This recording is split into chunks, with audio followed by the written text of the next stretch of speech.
We always see those before and after pictures, right? Like those dramatic transformations. But you know what I always find myself wondering? That's it. I'm curious about the story behind the change. Yeah? All the little steps, the ups, the downs, the whole journey, not just the start and the finish. Yeah, I get that. And that's what we're diving into today, that whole idea of cumulative growth. Awesome. We really want to equip you with a deep understanding of how things truly evolve and progress over time, like way beyond just comparing the starting point and the end result. I love it. It's not about simple addition or subtraction. It's about understanding the complete increase of something over a specific period. Right, And it's not just about the individual gains. right. It's also how those gains build on each other. That compounding effect, right. Exactly. So cool. It's kind of like, imagine you're mapping a river. Okay. You could just measure the distance from the source to the sea in a straight line. But think about how much more interesting it is to trace the river's actual path with all its twists and turns and meanders. Yeah, that's a really good analogy. That's cumulative growth. And this richer picture with all its twists and turns is so valuable in so many real life situations. Absolutely. Whether you're trying to get a clearer picture of your investments, like how they're really performing over the long haul, or if you're making big decisions for your business or even just managing a project. Right.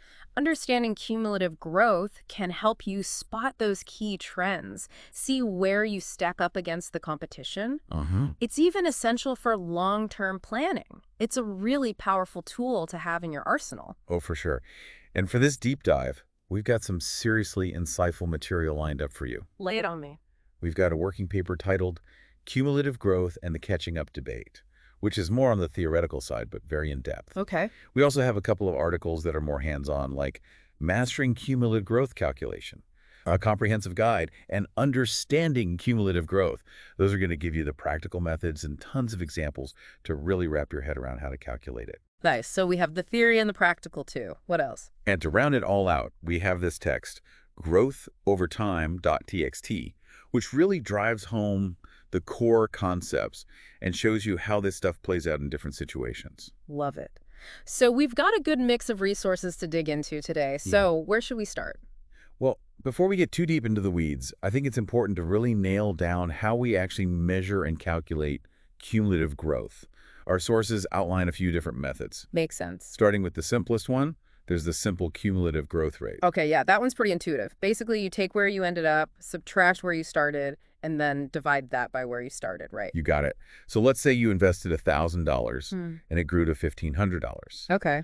Take the $500 increase, divide that by the initial $1,000, and boom, you get 0.5, which means a 50% simple cumulative growth rate. 50%, nice. But I'm guessing there's more to the story. There is. It's a quick and dirty way to see the total growth over a specific period. But as our sources really hammer home, the big limitation here is that it completely ignores all the action that happened in between. Right, it doesn't account for the fluctuations. Exactly. Like Yeah. that river analogy, we're missing all those meanders. But what's a better way to factor that in? Well, that's where CAGR comes in, the compound annual growth rate. Carrot-GR, yeah, I've heard of that one.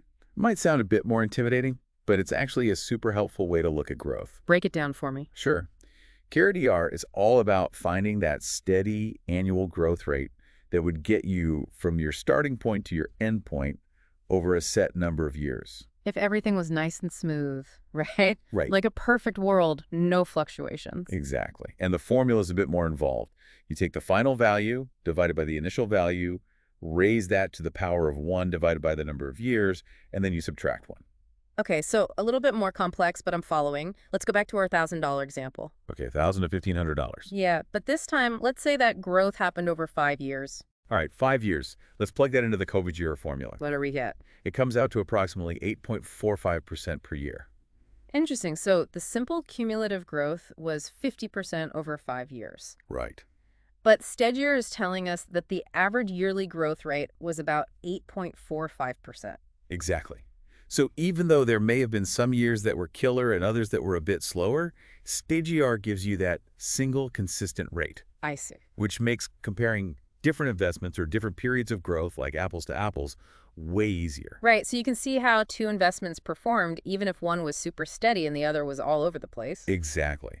And that's why you see StageR used everywhere. It's a really valuable yardstick for comparing different growth paths. Makes sense. But of course, there are some things to keep in mind with SAGE, you're right. Absolutely. It's really important to remember it's a hypothetical rate. Right. It's not saying you actually earn 8.45% every single year. Exactly. And it doesn't factor in risk either. Two investments might have the same CGR, but one could be way riskier than the other. So you might have a much bumpier ride with one, even if they end up in the same place over time. Exactly. Got it. So what's next? Well, our sources also talk about another method, calculating cumulative growth from period over period growth rates. Period over period. Okay, that sounds like we need to break things down a bit more. We do. It gives you a more detailed view. So we'd be looking at the growth for each year individually, or even each month if we had the data. You got it.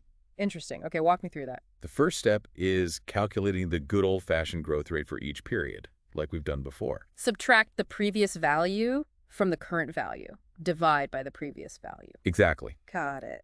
But then, here's the twist. You add 1 to each of those growth rates. Add 1. Why do we do that? That turns the growth rate into what we call a growth factor. A growth factor. Think of it like a multiplier. A 10% growth rate means you multiply your previous value by 1.1. Okay, so if you had a 10% growth rate, the growth factor would be 1.1. Exactly. What about if it decreased? Say you had a 5% decline. Yeah. Your growth factor would be 0.95. Got it. So we calculate all these growth factors for each period. Then what? Then you multiply all those growth factors together. Right. And finally, you subtract 1 from that product, and that's your overall cumulative growth rate.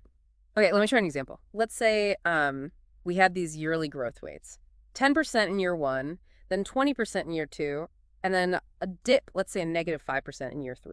Okay, sounds good. So our growth factors would be 1.1, 1.2, and 0.95. That's right. Multiply those together, and I get 1.254. You nailed it. Okay, and then subtract 1 from that, and we get a 0.254 or a 25.4% cumulative growth over those 3 years. Perfect. And the beauty of this method is that you're not ignoring those ups and downs. Right. You see how that negative 5% in year 3 actually affected the overall growth. Exactly. It paints a more complete picture. I like it. Now, our sources also mention spreadsheets like Excel or Google Sheets as a really powerful tool for calculating cumulative growth, especially for those of us who love a good spreadsheet. Oh yeah, spreadsheets are a game changer. They can seriously automate these calculations for you, which is a lifesaver when you've got a ton of data. Right. One way to do it is with the product's T function. Okay. If you've got your period over period growth rates, you can create a whole column of those plus 1 to get your growth factors. Then the product T function will multiply all those together for you in a flash. Nice. And then, just like before, subtract 1 from the result, and you've got your cumulative growth rate. Easy peasy. And you can also do it straight from the values themselves, right? You can. First, calculate the period over period growth rates right there in the spreadsheet, Right. and then hit it with the product T function on those growth factors. You got it. Spreadsheets are all about flexibility. Yeah, I love the way you can visualize the data in spreadsheets too, You too? like with charts. Charts are great. They really bring that cumulative growth journey to life. You can really see those trends and patterns. Exactly. Okay, so now we've got a solid grasp of how to actually calculate cumulative growth using a few different approaches.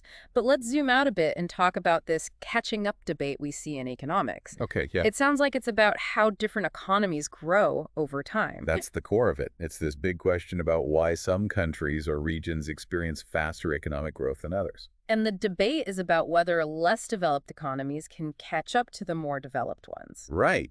And when you think about it, it's about the bigger picture for everyone. So how does understanding cumulative growth help us analyze this whole catching up debate? Well, that's a really important question. It feels like it could be really relevant. By analyzing cumulative growth over really long periods, like decades, we can track those long-term growth trajectories. Are countries closing the gap in income or productivity? Or is that gap widening? Exactly. Cumulative growth gives us the data to actually see those long-term trends and whether there's convergence or divergence. So we're not just looking at a snapshot in time, we're looking at the whole movie. Precisely. Now, the working paper you mentioned introduces the idea of cumulative growth models, which go beyond just crunching the numbers. Okay, so it's not just about calculating the growth rates, there's a whole model behind it. Exactly. Thinkers like Kaldor and Myrtle, they view growth as a self-reinforcing process. It's not just about some external force pushing things along. It's about growth itself, creating the conditions for even more growth. Interesting. So it's like a positive feedback loop. Yeah, exactly. It's like a snowball rolling downhill. It picks up more snow and gets bigger and faster as it goes. I can see that. And this model is different from older economic theories. It is. Older theories tended to look outside for explanations. So this is a different way of looking at it. It is. What are some of the key mechanisms in these models? Well, the paper highlights Verdorn's law, which is crucial for this whole cumulative growth idea. Verdorn's law. Okay, what's that about? In simple terms, Verdorn's law says that as output grows, productivity tends to grow as well, and increased productivity makes you more competitive, which then leads to more demand and even more output. So it's like a cycle. It is. It's this upward spiral that can explain why some regions or countries that start with a growth advantage might maintain or even increase that advantage over time. So that leads to divergence, where the rich get richer. It can, yes.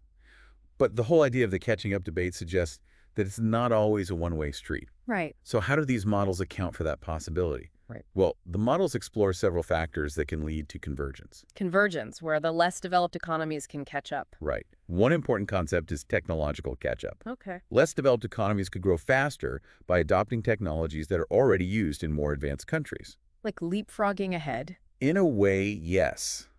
But the paper emphasizes that this isn't automatic. There needs to be what they call technological congruence. What does that mean? It means the technologies have to be relevant and adaptable to the specific needs and conditions of that less developed country. So it's not just about getting the latest and greatest. It has to actually be useful in that context. Exactly. And they also need the social capability to make use of those technologies. What does that involve? Things like having a strong education system to train people, having the infrastructure in place, having the institutions to support the adoption and implementation. So it's about having the right environment. Exactly. It's not just about getting the shiny new toys. It's about having the capacity to actually use them effectively. That makes a lot of sense. The paper also talks about this idea of lock-in, which is fascinating. Lock-in. It suggests that highly developed regions, because they become so specialized in certain industries, might find it harder to shift gears and adapt to new technologies or new opportunities. So they're kind of stuck in their ways. In a sense, yes. And that could potentially slow their growth and give less developed regions a chance to catch up. That's an interesting twist. So being ahead isn't always a guarantee of staying ahead. Right. And then there's the whole role of innovation. Okay. A country's ability to not only adopt existing technologies, but to actually generate new innovations. And to spread those innovations throughout the economy. Exactly. That's a huge driver of long-term growth and whether a country can catch up or fall behind. So it's not just about playing catch-up, it's about becoming a leader in innovation. Precisely. The extended cumulative growth model in the paper tries to capture all these complex factors. That makes sense. So we've gone from this idea of simply calculating cumulative growth to this really intricate model of economic development. We have. And speaking of different applications, our cumulativegrowth.txt source gave us some really cool examples of how this concept plays out in all kinds of different areas. Yeah, I think that's super valuable for anyone listening. Like investment portfolios. Cumulative growth can show you your total return over time, including all those gains and losses along the way. Absolutely. And for e-commerce businesses, tracking cumulative revenue growth can help them see if their marketing strategies are actually paying off. Right. It's not just about those one-time spikes in sales, it's about consistent growth over time. Exactly. And even things like social media followers or website traffic, you can analyze those through the lens of cumulative growth to see how your reach and engagement is evolving. So many different applications. And in project management, it's a great way to keep tabs on the overall progress. Cool. So it seems like cumulative growth is kind of everywhere if you know how to look for it. It really is. What are some of the key things that can affect cumulative growth, like across all these different areas? Well, our sources highlight a few important factors to consider. Okay, let's hear them. The initial value is definitely one. A smaller starting point can result in a much bigger percentage growth, even if the actual increase is the same as a larger starting point.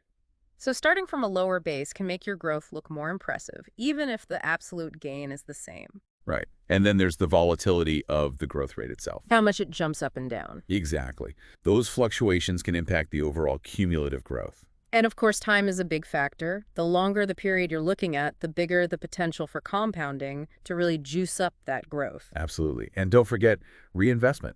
Like if you're reinvesting your profits or earnings, that can fuel even more growth over time. Makes sense. And then, of course, you've got all those external factors like the overall economy or specific trends in your industry. Right. Those things can really throw a wrench in the works sometimes. They can. And then there's this thing called the base effect. Base effect. It's when small changes on a small initial value can look like huge percentage changes. I see. So if you're starting from a really low base, even a tiny increase can look like massive growth. Right. Okay, so a lot to keep in mind. There is.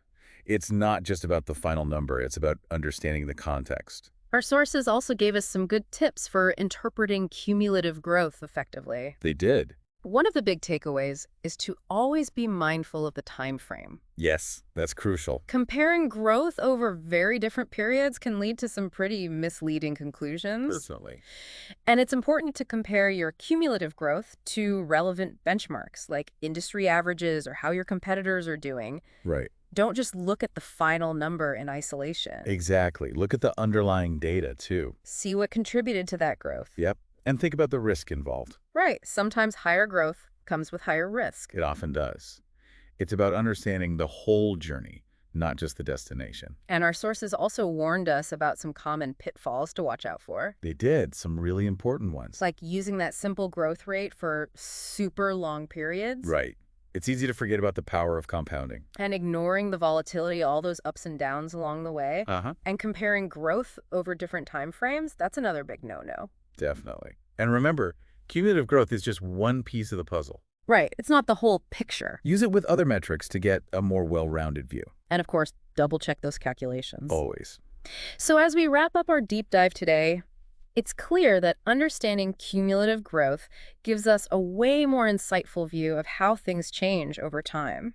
I completely agree. It moves us past those simple before and after comparisons and helps us appreciate the entire process. The whole journey. All the ups and downs, the power of compounding, all those different forces at play. Exactly.